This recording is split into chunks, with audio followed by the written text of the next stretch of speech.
Here we go, Nyorh, you have the floor. Listen, can we first just honor Zipporah and Everyday Esther for this? Let's drop in the chat some hand claps because you're doing the thing, girl. You're doing the thing when you talk about um, exercising faith with a spirit of excellence. So I'm grateful for you. I thank you so much for having me on here to celebrate with the girls. So I'm glad to be here with you guys for sure.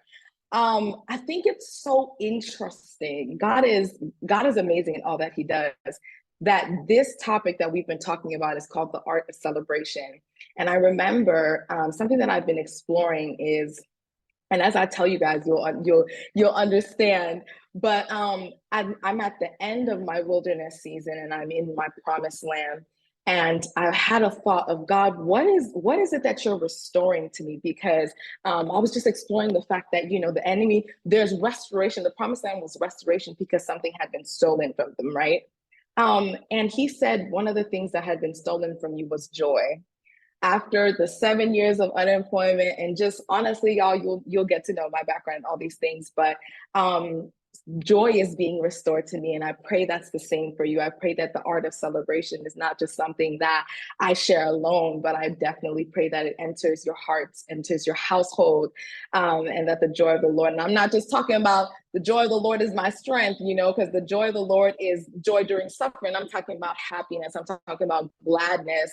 I'm talking about songs and all the things. So I'm talking about laughter. Okay. So I think it's by no mistake that the being a guest at this event is called the Art of Celebration. So I'm so grateful at what God's doing.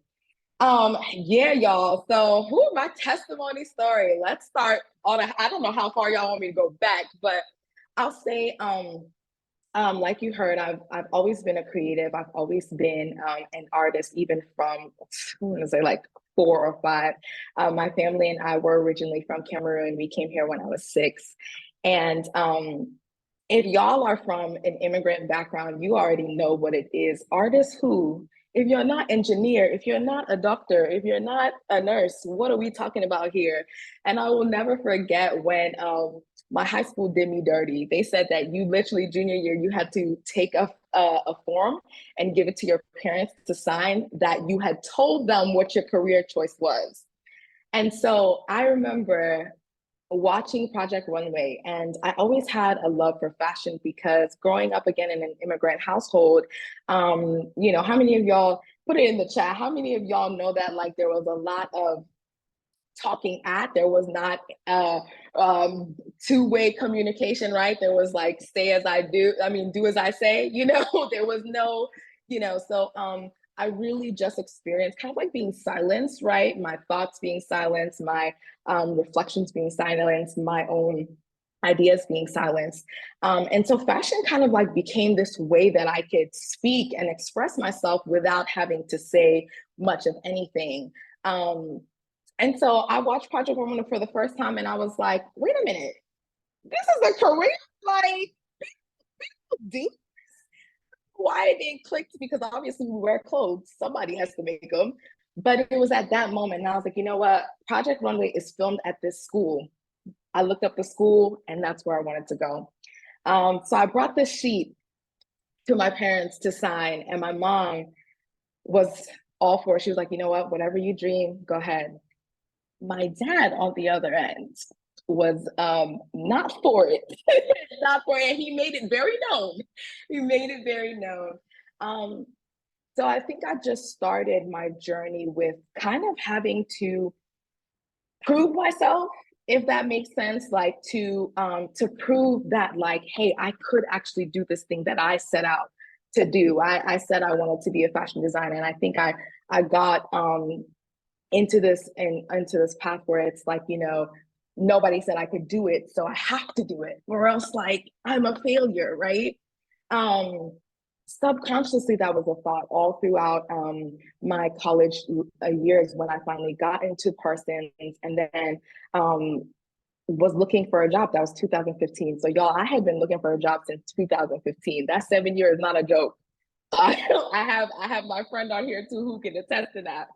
um but ever since then, I had been looking for a job, right? And again, in an immigrant household, specifically in my household, we hold to a high standard, like college and job, right? Our jobs become so much of our identities. So because I couldn't find a job and I couldn't get a job, they were either telling me I was underqualified or I was overqualified and all these things. I'm talking about like I can't even count to you how many submissions I've made since that time. And every time was a closed door. And so I really felt like, my goodness, like if I can't do this, again, that failure um, identity too, right? But as I was looking for a job, as I was always looking for something, I would always do entrepreneurship. Because at the end of the day, I'm like, that's the thing I can control. It's like, if, I could always sell something at the side, I can always do something. And so in that path, I actually launched my first fashion line right after graduating when nothing was going right. And we went all the way to Barcelona Fashion Week, and it was a beautiful experience. But how many of y'all know it takes money to make money? Okay. So there needed to be something to fill into, the expenses of running the business. And to be honest, I didn't know how to run a business at that time. My parents convinced me, hey, why don't you go back to school? Why don't you go and get your MBA? And I reluctantly said yes, because I'm like, all right, what else am I going to do? You know what I mean? I went to business school, focused in entrepreneurship, and came back out. During that time is actually when I was saved. And if you guys rewatch the talk that Zipporah and I had, the real reason behind that was I didn't even know I was heading to Florida at that time. That's where my school was. But I had a boo and I was like, okay, so what's going on? We've been dating all the college, you gonna put a ring on it, or like what's going on? We were arguing constantly. Okay. We were arguing constantly and I had no idea what was going on. Said my sister actually invited me to a retreat. And I was like, you know what? Let me go seek the Lord. I ain't talked to him in a while. Let me go seek the Lord. I know he was probably going to tell me if this is my man or not. And go all the way there, only to find out through this amazing experience and just meeting God in a mighty way. This man in the prayer room that I went to, and just to request for that prayer, he literally pointed me to a voice that said that when you put a man before God, that's an idol. So I was like, oh, okay, that answers my question. And thus started my journey with the Lord. And honestly, it was very rocky because again, I think like most of us, right? We're not only taught to be independent, but I think sometimes life forces us to be independent, to try and, figure things out on your own. And sometimes it even comes from your background. I have a very independent mother, you know what I mean? And so just seeing that, like, the giving up control was not something that was easy for me, especially seeing that like that wasn't the thing that I thought was going to work. Um, but I just continued to lean in. And I could say that coming out of it, what's interesting is I didn't know that those 7 years of unemployment was a wilderness season. I think what happened was all I really had was my relationship with God at that point to help keep me up, to help keep me afloat. I'm talking about when I moved to Florida, there was nobody that I knew there except for a friend of a friend who was a pastor at the church that I was going to at the time. And at least that was the community that I had. But God had taken me away from everything that I knew. All I knew after high school was New York and my friends in New York and New York and New York and the hustle and bustle, right? Of New York. And then coming to Florida, and it's like night and day. And all I had was silence and space with God. And in that time, I really understood and experienced God as the keeper of my dreams, because I don't think he was the first experience of me saying, this is actually what I would like to do with my life, Lord. And he gave me that space to dream and not someone shutting it down. Um, and so just our relationship just continued to grow in that way. And then fast forward to coming here, still had not found a job, was looking everywhere. I mean, y'all, I've done everything from making jewelry for a jewelry company to cleaning toilets for an Airbnb to working in an art store. Like I've done all the things, like literally was still looking for a job in Florida, didn't get one. And so I moved back home here. Thankfully, I got connected with my sister. She plugged me into a church called Union Church. Shout out to Union, best church. So, I mean, I know I'm biased, but yes, if you're in the DMV, come see us. And the reason why I love that church is because when I came in, I got to see, my goodness, the power of creativity in the Lord's house, especially coming from a background where like um, creativity was kind of frowned upon. It was like lesser than, right? Creative jobs and creative careers was looked down upon. So I loved that, like I could visibly see how people were being led to Christ through creativity. And so I think above all, the journey that I've had is a journey of leaning into God, right?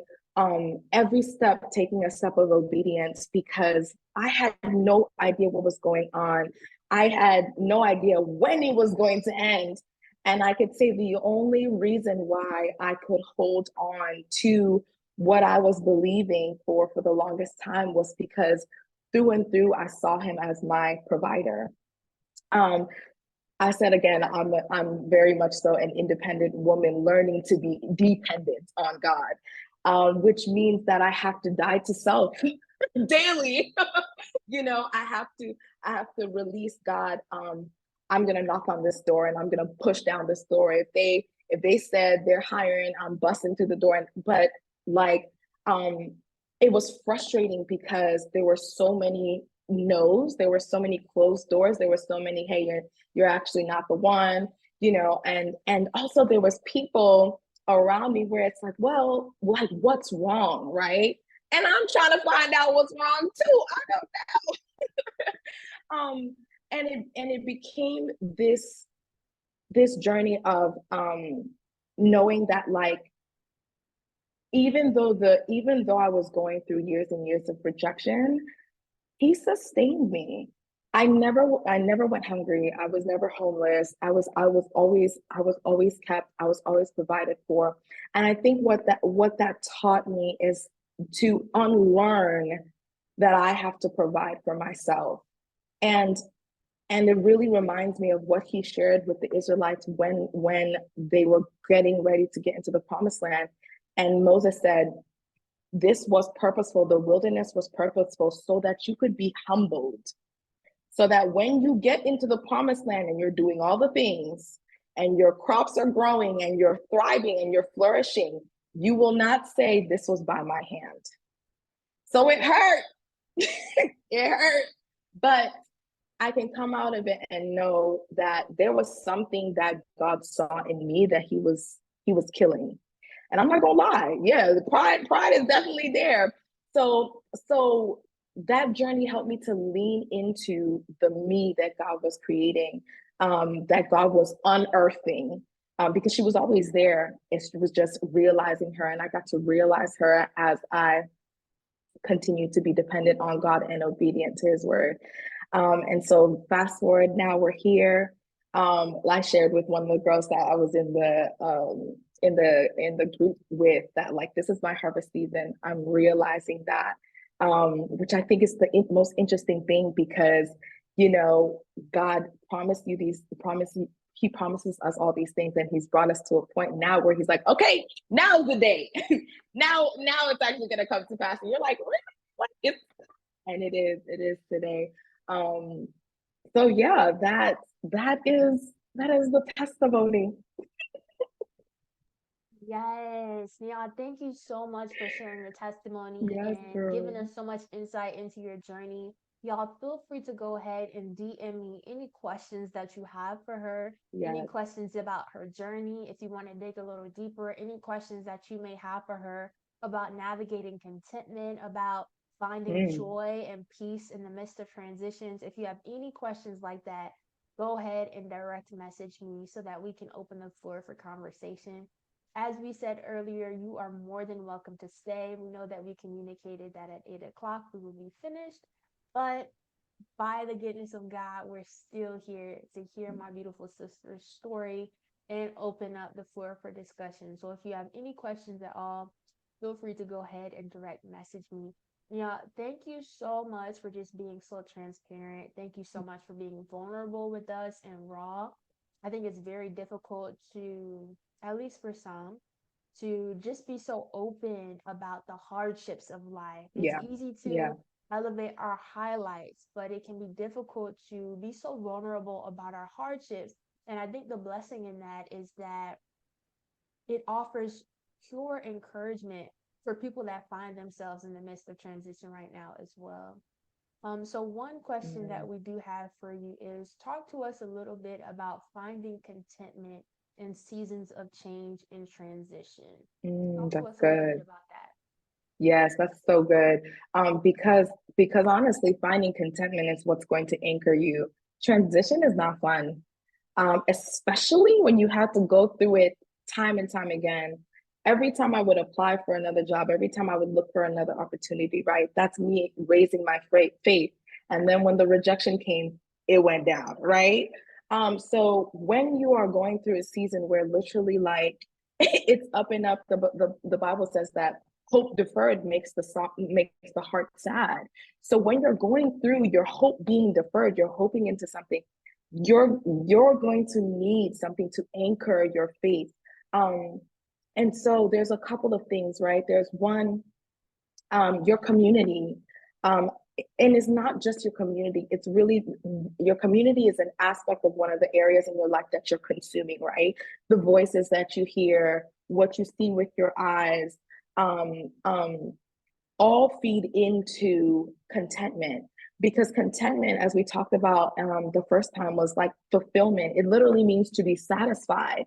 So if you are not um, filling yourself with good food, with good fruit, you're not going to be satisfied. If you're filling yourself up with negativity, who's speaking around you, and maybe that may mean that, hey, I need to find a different community, right, that speaks at the level of where I want to go and can pour into me, because right now I'm empty, I'm unfulfilled,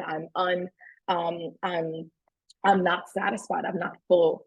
So finding community, right? Finding content that you consume. What is it that you're consuming that can fill you? And honestly, also being practical in finding in establishing ways to celebrate, right? Like, let's not, I get it, we all got to pay the bills, we got to do the things, we got to run the businesses, but let's not forget to take the time to actually celebrate, right? What does that look like? Hey girl, treat yourself out to a brownie date by yourself or whatever. If you love chocolate, I'm a big chocolate lover, like, go outside, take a walk, whatever it is. Like, it sounds silly, but literally as you're practicing celebrating, you will find contentment, because then you're pouring in something else into your pool, right? You're pouring something else into your pool, and it will fulfill you. So those are things, definitely your community, definitely your activities. How are you actually celebrating in your life, or is it that you're working 24/7, 7 days out of the week?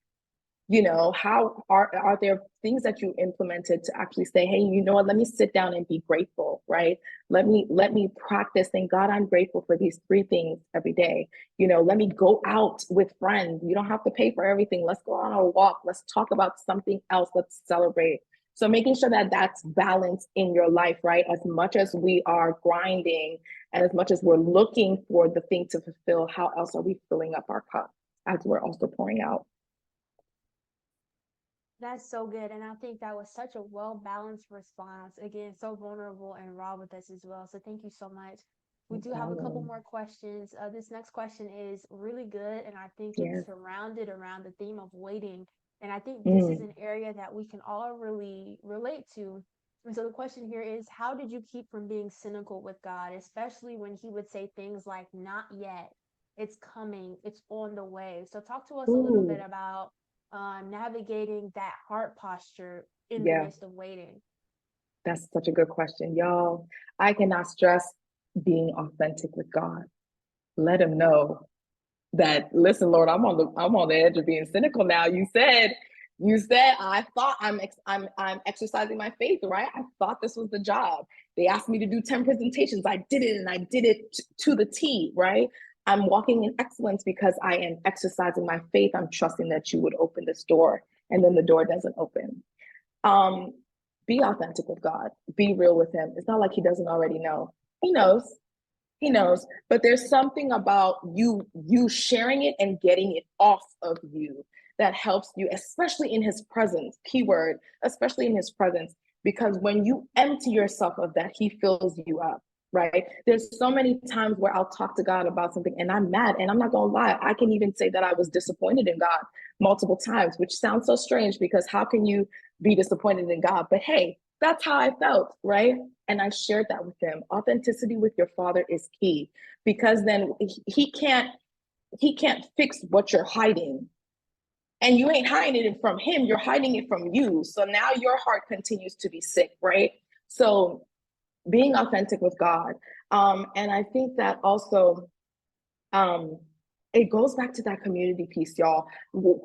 Aside from being authentic to God, do you have safe spaces where you can also be authentic, wise counsel, godly counsel? Because when I was down, I had a friend who was up, and when we talk we exchange, right? Like, or more so not exchange, she would be able to pour into me in the seasons where I doubted, and I would be able to pour into her in the seasons where she doubted, right? So like that community piece, y'all, I cannot stress enough. And last but not least, like, be continuing to walk into those spaces where God's presence is. That's every Sunday. Your church, right? Does your church have community groups? Where are the places where two or more are gathered, where you can stick yourself in the presence of God continually? Y'all, I will never forget this time where I was really down. It was a job that, like, I was super excited for. We went to the building and literally prayed at the building, like walked around it, and we did all the things, all the spiritual things. Okay, I was so sure I was going to get that one, and I didn't. And it the only thing that I believe pulled me out of that was because I was vulnerable with the wise counsel that I trusted, and I let people know that, y'all, I'm not feeling this. I'm not feeling this at all. So it's just to definitely encourage you when you're down. God knows He places people around you to literally lift you up. If you remember the verse about the lame man, his friends carried him to Jesus. Do you have friends who can carry you to Jesus when you are feeling cynical? Because it's going to happen. So those are the things I would definitely say. Thank you so much. I think that's extremely practical as well. And listen, friends, if you don't have community or you're not as engaged with Yeah. community, feel free to go ahead and plug in with Everyday Esther as well as with Resolve Community. And so we won't be able to get to all the questions tonight, but we do have one more for you. And that's this: what's one piece of encouragement that you can leave with us tonight? That's good. So me and the girls that were just talking in the group we were talking about how to finish off the year strong. And I would say there's a verse we just read today in where are we? Hebrews, and Paul was talking and he was saying, "Don't allow your hands to get weary." So I would say, you know, God comes in right on time. And if you're in a season where you feel like He hasn't come through yet, He's not done. He's not done yet. 2023 is not over. So I want to encourage all of us that, like, continue to push through, run for the race, press on to the race that you're in, and push forward to the crown that's before you, right? Because literally, like, you don't know what He can do in this last month and some change. Okay. So don't let your hands grow weary just because you haven't seen what it is that you've been praying for yet. Don't lose hope. If there's anything you can keep the faith, even if it's a mustard seed. So instead of dropping the ball at the end of the race, how can you pick it up even more? How can you sprint? How can you continue to give yourself endurance and encourage yourself and strengthen yourself so you're not lagging, but you're pushing forward? So yeah, definitely want to encourage everyone. Thank you so much, y'all. Yes. This has been such an inspirational time. Please feel free to go ahead and drop in the chat one takeaway from tonight. It was from our beautiful sister's discussion or her testimony, whether that was the games, go ahead and drop a takeaway down in the chat. Nyorh, I'm gonna pivot to you again because you are such an incredible and impactful woman of God. And it is such an honor, such a gift, such a privilege. I'm not even trying to hype you, but I gotta hype you. Such a privilege to know a fireball like you. I just pray that God's grace and glory will continue to be upon you as you serve with an open heart for the Lord, as you advance his mission on this earth.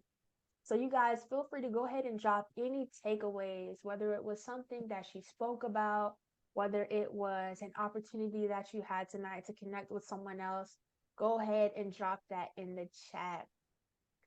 Perseverance is key. What are you letting be poured into you during the waiting? That's good. Community can carry you. Y'all, these are some really, really good Really good. gems. What I want you to do is don't walk away tonight without implementing some of the gems that you heard on tonight. So if there was something that stuck out to you, I don't want you to leave just filled up with fire. And then tomorrow you return to the same place that you were before you hopped on the call. The purpose of us gathering for such a time as this is for you to leave empowered and equipped. So not just feeling good, not just hype and on fire for the night, but actually leaving with change in your heart. And so, if there's anything that stuck out to you tonight that you want to start implementing in your life, I highly encourage you to write it down and then begin implementing it as early as today, as early as tomorrow. Something else that we see is it's okay, highly imperative to be cynical in his presence. Look, being honest with God, being My vulnerable goodness. is something that she hit on, and I can attest to the same fact that it is transformative. Something that I think I took away that you spoke about is this is something that I just recently learned as an adult is that it's not him that we're hiding from, it's us. And so when we have the opportunity to be really real, raw, vulnerable with ourselves and with God, it truly is transformative to the way that we walk out life. So thank you guys so much, so much again for coming out tonight. Thank you so much for taking the time to hang out with us past 8 o'clock. Nyorh, what I would love for you to do is go ahead and drop your social handles and your website so people know how they can connect with you. Right now, I'm dropping the Everyday Esther link tree. If you're not already plugged into our community, the easiest way to get plugged in is to join our group chat. That is the place where you'll be able to have updates and regular communications. So here in the group chat, you can see Things Hoped For on socials, www.thingshopefor.com, no ITHNGS. And friends, also, if you have social media handles and you like to get connected with some other girls tonight, feel free to take this opportunity to go ahead and drop your social media handles in the chat. We would love to get connected with you. I would love to get connected with you. I think this was a really, really great opportunity to learn from one another and to just have a good time to let our hair down in the presence with one another. So I also want to just give a shout out to each and every one of you for allowing this to be a safe space tonight. We all played a part in that, in creating a judgment-free zone and a safe space where people felt comfortable enough to share. So thank you so much for that as well. Nyorh says down in the chat, and if you had any questions we didn't cover, please feel free to DM me on IG. She'd love to connect. So she's giving you the open door to slide into her DMs. Y'all feel free to do that. If you had to step away at any point tonight, no worries at all. This has been recorded. I'm going to stop the recording now.